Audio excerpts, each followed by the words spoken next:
welcome to This Week in East Brunswick. Lace up your running shoes as we hit the track with the boys and girls varsity cross-country teams for senior night. And we hope you still have some stamina left because we're running over to the 36th annual East Brunswick Road Races, sponsored by the Raritan Valley Roadrunners. Then we visit local resident Harvey Wildstein to check out his impressive sports memorabilia collection, and we'll let you know how you too can own a piece of history. And if you're a fan of baseball, like Harvey, then you definitely won't want to miss out on an all-new On the History Trail as we talk to a former Negro League player and local historian about Negro League baseball here in New Jersey. All this plus a look at a special program at the East Brunswick Senior Center. So stay with us.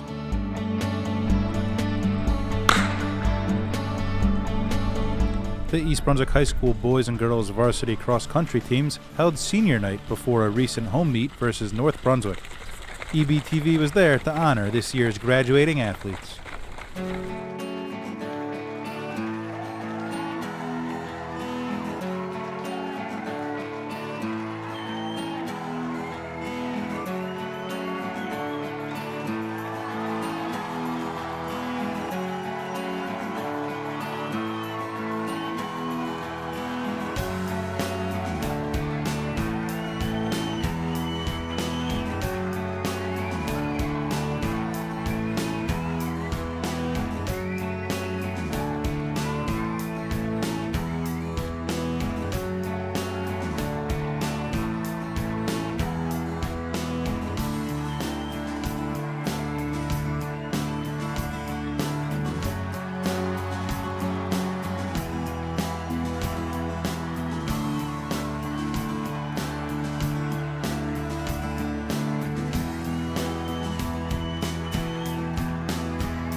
It's senior day for the cross-country team as they take on the Raiders in a cross-country race in the Red Division. And with me is Sarah Frost, senior co-captain. Sarah, what was going through your mind? Because I believe this is the last time you're going to run a home race at East Brunswick. What was going through your mind as you're going through the woods, the hills, the apple orchard, around the fields? Well, I think I just wanted to end on a good note. It's my last time running here. I'm a senior, and I've been here for 4 years now, so I just really wanted to end on a good time and hope that everyone had a great race because we want to have some really good memories after the night. And did we have a good time? Did we have a PR? Yes, I actually did. For the first time, I went under 20, so I was really excited about that. Oh, good. Congratulations. So you're peaking at the right time, and we have the GMCs coming up, and I know the kids are working hard, according to Coach Talbot. What's your thoughts about the upcoming GMCs? Well, just looking at this race and seeing how many people PR'd, we're all going to do really well. We work hard every single day at practice, and I think we're just getting really excited for the end of the season to come and show everyone what we can do because we've all been working really well together. Well, you've been here for 4 years, of course, in spring and winter track too. Mm-hmm. What's in your thoughts or in your plans for next fall? Well, I kind of hope to run in college. I feel like that'd be really cool. I can't imagine stopping. It's just the team aspect is so amazing. I think everyone should have that ability to say they're on a team and love the girls that they're with. So. And what got you started into running cross country? Actually, it was my brother. He started running when he was in 8th grade, and I saw how much fun he was having, and I was like, well, I gotta do that, and I did, and it was amazing. The boys also had a big race today against the Raiders of North Brunswick, and one of our leaders, co-captain Brandon Young. What was going through your mind? I know you got a race here next week. You got one more coming up. What was going through your mind as you're going through the hills and the orchards? Well, I want to run really well for one of my last races on our home course. Next week we have St. Joe's, but I know I want to get a win on senior night. Now, I think the team won, and how about you? Was it a PR for you? No, it was 8 seconds off, but hopefully once we get to county GMCs or sectionals or something, Saturday mornings I tend to run better. Right. Now, I know you guys are always out here putting the miles, doing a lot of work. What's the attitude of the team going into the biggest part of the season, which is all the sectionals and the GMCs? We want to win next week against St. Joe's, which will be the first time I'm on varsity, and get a positive record. We're excited. We have a lot of younger guys continuing, Though I might not be here, it's going to be better as we go. We had 3 freshmen under 19 today, which is really good. If you had some advice for the young kids out there, the 8th grade, 9th grade, or even 7th grade about running, what would you tell them? Just keep going. I wasn't very good when I started. My best time as a freshman was 22:24.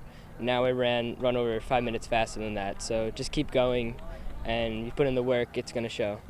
Now, it's been my pleasure to watch you run for the last 4 years. Where are you going to be in the fall? Where am I going to watch you run or be a student in the fall? I'm not 100% sure. I know I definitely want to run, whether it's club or for a varsity team, but hopefully I'll be able to run for a varsity team. Okay, well, this is Brandon Young, and good luck to you guys, and I'm sure we'll do well in the GMCs.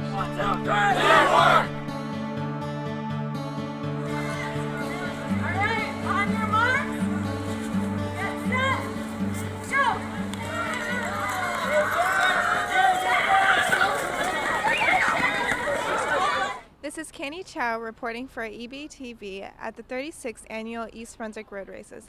I hope you're ready to race, because I am. Well, let's go. So could you tell us more about today's event? Okay, today's events, it's our 36th Annual East Brunswick Road Races. We partner with the Raritan Valley Roadrunners to put on this event. So today's event, we have a number of different events going on. We have a kids dash, we have a 1-mile run, we have a 5K, and we have a 10K. So we have a number of different races that are going to be going on from through East Brunswick Road Races today. October in East Brunswick is Family Fitness Month. So we just like to have a nice day where the whole family can come out and there's something for everyone. There's face painting and pumpkin painting for kids. And then if the parents want to either hang out with the kids and watch them race, or if they want to participate themselves, it's a really nice way to do that, to involve the whole family. The 5K is in memory or in support of John Ragone. It's the John Ragone 5K. And the 10K has been around for a number of years. They have news articles and I believe from newspapers in East Brunswick area dating back to the early 80s for this race. So it's a staple of the community. It's something that's been around for many years. So we're happy to just be a part of it and continue the race. Could you tell us more about the courses for today? So the course is pretty much an out and back course. It's on a road that people don't normally get to run on because it's a 45-mile-an-hour speed limit on those roads. So it goes from Dunham, it starts on Dunham's Corner, just across from the Crystal Springs Aquatic Center. It takes a left onto Church Street, and it goes all the way down Church. The 5K turns on Church right near the Girl Scout place. The 10K keeps going all the way to Riva and turns right on Riva Avenue and turns around near Lakeview Day Camp and heads back the same route all the way back to Dunham's Corner. Which races are you guys participating in today? I'm participating in the 5K. I'm participating in the 1K. So what made you guys decide to come and run today? Well, I run in I participated in some of the 5K races, and I just decided to, and this is part of the Brunswick Cup, so I'm participating in that as well. So. Why did you decide to run? Because I like running and sports. How did you find out about today's race? Through the Brunswick Cup. It consists of all the 5K races that we have in New Brunswick, North Brunswick, and East Brunswick as well. How did you learn about the 10K? I learned about the 10K through the Raritan Valley Roadrunners. It's a local group in the New Brunswick, Piscataway area, and every year they host this event, and it's sponsored by them, and it's a great race and nice for this autumn weather. So how did you prepare for the 10K? Just doing miles every week, after work, coming home, running 5 miles here, 10 miles there, and, just challenging myself on the track, running with the Raritan Valley Roadrunners. People, that we like to see coming out to join the club or to join the event is really anyone, people that are interested in either starting running. We have a lot of beginner runners, people who think, I can't really join a club because I don't really run that well or I don't run far enough. Well, that's the idea of joining a running club, is to be with other people that can help you. And for beginners, how would you recommend them easing into a race like this? I would recommend by them taking it easy, starting off with a mile every 2 to 3 days, and building their way up, building their stamina up. Who would you recommend this race to? I would definitely recommend it to anyone who wants to, take the next step and try to run a half marathon or marathon because, it's a great race, great town. It's beautiful. It's autumn. A lot of fun. They also have kids races, the pumpkin dash and the kid 1 mile. So it's meant for a lot of families, and it's great for this area. And I understand this is your first time here. What have you enjoyed the most? Definitely, the atmosphere. I couldn't have asked for anything more. The weather, it's very sunny. It could have been rainy this weekend, so great day. And to any runners out there, are there any tricks that you recommend to beating the 10K? The tricks are, is you just work hard, keep that mental focus, and just keep that drive and keep going. So how can people register for the races? People register either in person today. They can register online at our website, ebrr.org. And then there's also mail-in registration available starting a few months before the race. How can runners register for your club? Sure. There's a number of different ways to get information about RVRR. The number one way is to stop by our website, which is rvrr.org. You can see some of the information that we have and some of the events that are going on. There is an opportunity to join us online, which is only $23 a year. I think it's 6 cents a day, so it's a great value there. And we also have a Facebook page as well as information on meetup.com. So we do get a lot of new members that are joining us through Meetup and just coming out to see what it's like to run with the club, and they usually and hopefully they do stick around. Are there any age requirements for runners to join your club? There aren't any age requirements. We have a wide range of members in the club. Certainly, if we have minors in the club, we do ask that parents do get involved. But the normal age of people that are participating in the club are anywhere from 18, 19 years old up to, we have a few people in the 70s that actually run for the club. It's all various age groups, all various paces and speeds and abilities. But the main thing is that we all get together and have a nice run together. Yeah. Are there any other upcoming races? There sure are. We have a race that's coming up in March, which is the Miles for Music. It's a 20K. It's in Johnson Park, which is in Highland Park, New Jersey. And then later throughout the year, we have some other events that are coming up. Dates have not been settled yet, but we have some adventure runs that come up. We have some trail runs in the Chimney Rock area. And we do also participate in other local events as volunteers that we don't necessarily run the race or run the event, so to speak, but we are involved in making sure that it runs smoothly. So what is the main objective of this club, do you think? Main objective is to have fun. We're a social club, so we want to recruit, we want to volunteer, we want to retain, and we want to have a good time running. It's promoting the sport of running in general. Yeah. All right, thank you. Thank you very much. Thanks. Okay. I hope you had a good race today. Again, this is Kenny Chow reporting for EBTV. See you next year.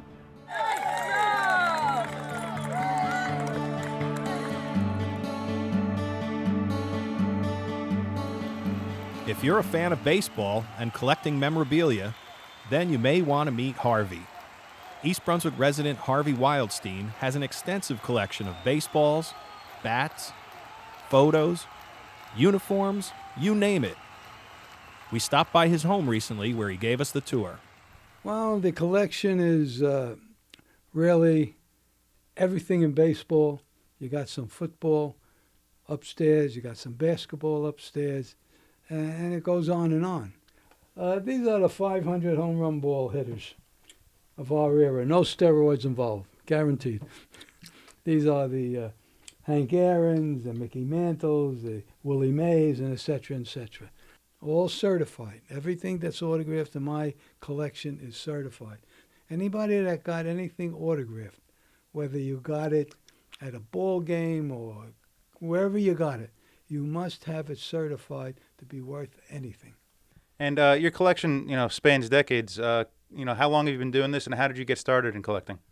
Well, I tell you, I started collecting for one reason.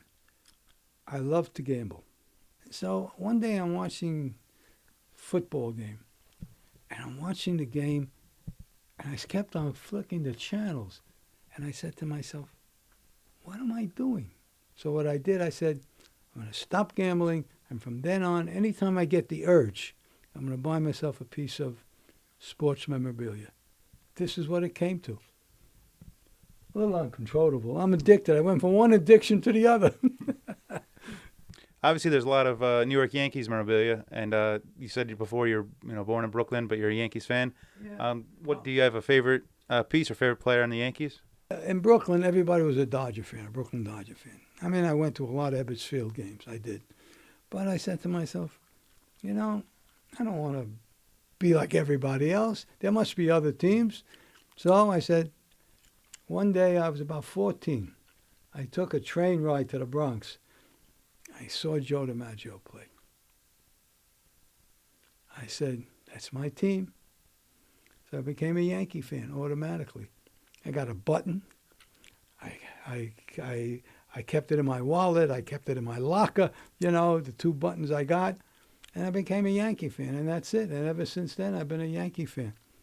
So I understand every so often you have a bit of a sale to share some of your collection with other interested hobbyists. Could you tell us a little bit about the date and how people can contact you?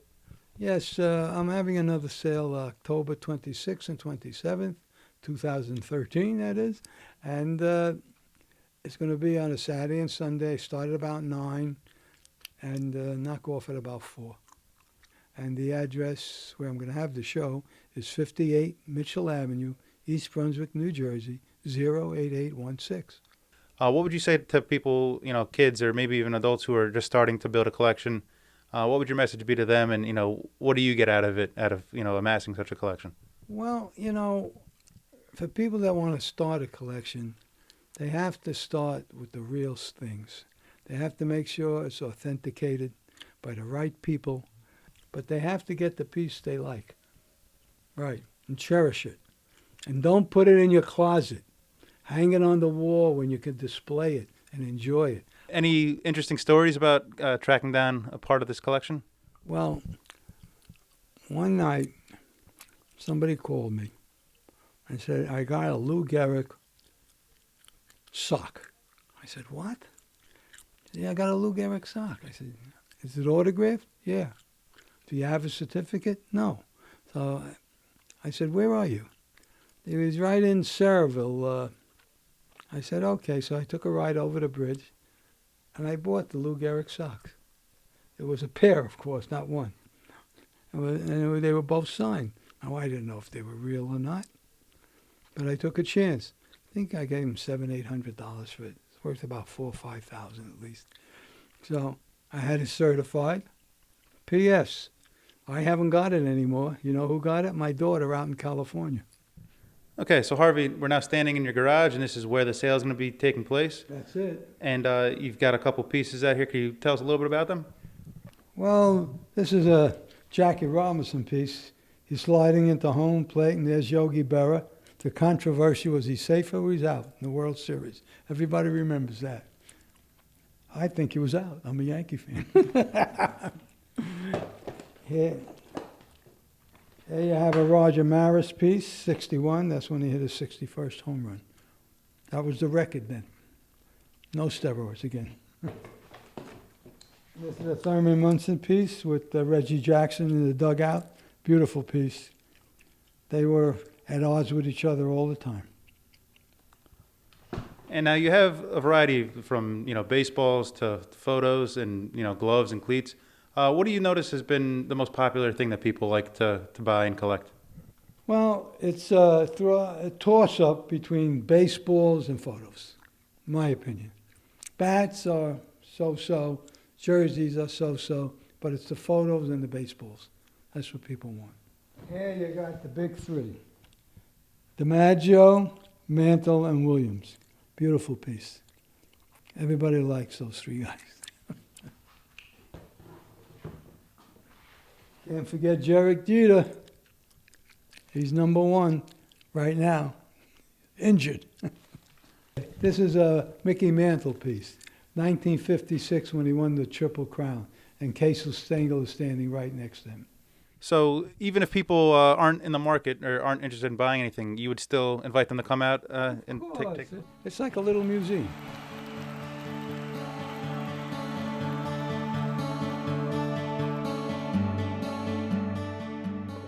On the next edition of On the History Trail, host Mark Nonestide sits down with Dr. Lawrence Hogan, professor of history emeritus at Union County College, and Bob Scott, a former player in the Negro Baseball League from 1946 to 1950. Both gentlemen recently spoke at a program at the East Brunswick Public Library and also sat down with Mark for this episode of On the History Trail, which will air in November. To be for this particular club. And so when is the formation of the Negro Leagues? Well, we wait for quite a while. We wait for segregation to push the blacks out of. We wait then around the turn of the century when blacks begin to organize their own touring teams, great teams, Philadelphia Giants, the Brooklyn Royal Giants, Chicago American Giants. Everybody loved that name, the moniker, the Giants. It isn't until 1920 that a formal league structure comes into being, organized largely by the person who's tagged as the father of black baseball in the 20th century, Andrew Rube Foster.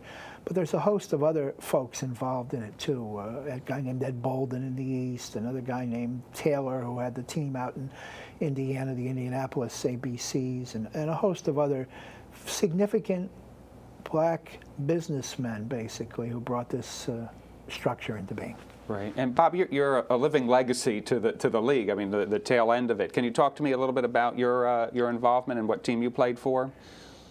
Well, I started playing in 1946 for the New York Black Yankees, and I started my career in Macon, Georgia, where I played a lot of baseball there before I was signed by the Black Yankees.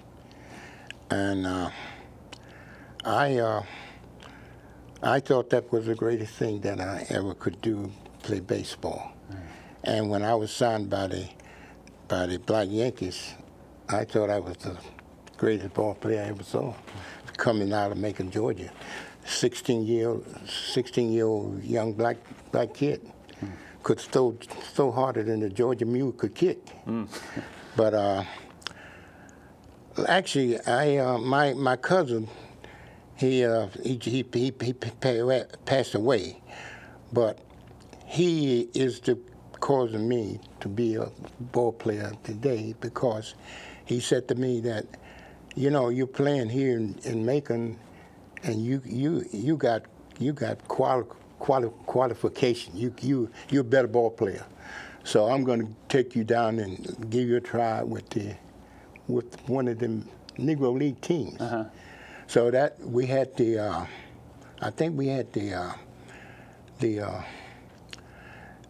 trying to think, the Homestead Grays. Okay. Was playing the Black Yankees coming out of Florida, you know, coming north, and I got a chance to show the manager, his name was Hack Barker, show him what I could do. And he told me to sit down, and I threw a few pitches. He said, sit down. And finally, through the game, he started talking to me, and he said to me, you think you could leave home? I said, I don't know. You back then, you just couldn't leave home. You had to get the permission. So I had to ask my parents if I could go. And what would they say? Oh man, my mother she was thrilled. She was thrilled to death, because she loved baseball, and she wanted me to play the game of baseball. So she was thrilled to death for me to play.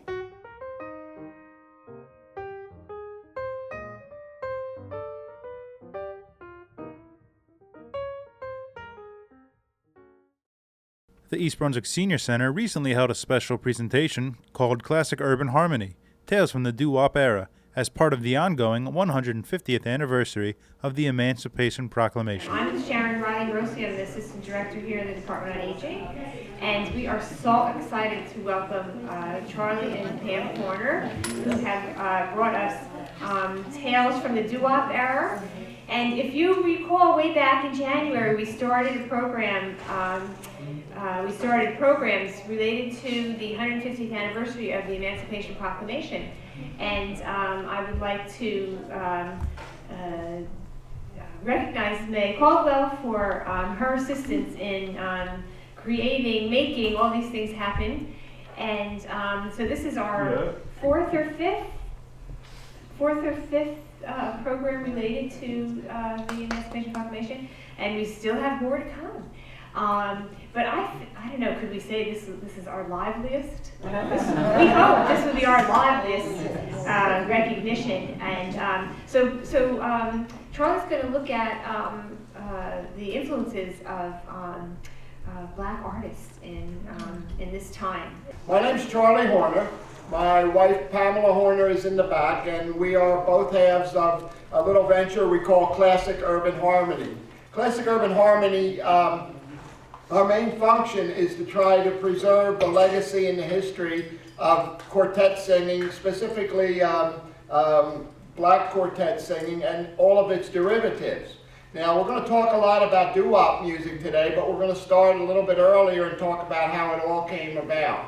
A lot of what we do is to go around and to libraries and museums and senior centers and historical societies and things and talk about the history of not only doo-wop music but spirituals and rhythm and blues and soul music and just anything that has the great harmony in it.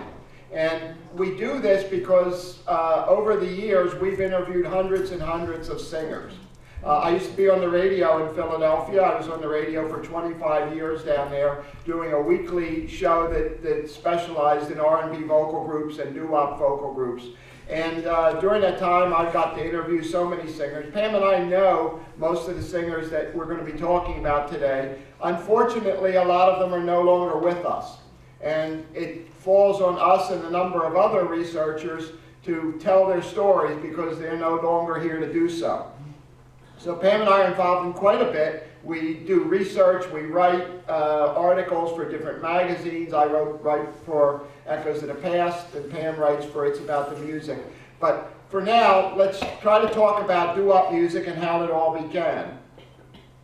If you would like to learn more about Charlie and his work, you can visit www.classicurbanharmony.net. Well, that's all for this week. Thanks for watching.